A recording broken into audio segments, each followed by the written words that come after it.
Yan pa nga pala ang piniprito natin manok stick. Yan guys. For the manok on person. Ayan. Tapos na yan. Ayan guys.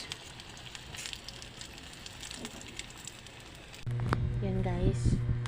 Ito na yung kinakain ko ngayon. Pagtapos kong magluto nun. Kasi tapos na rin tayo magluto guys. Then nagpakulay tayo ng hair. Bulak na siya. Bulak na yung aking buhok.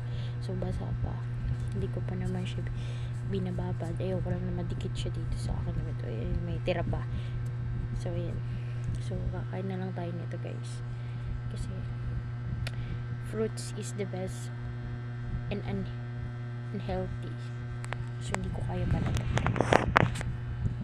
So yan na, binabalatan ko na siya.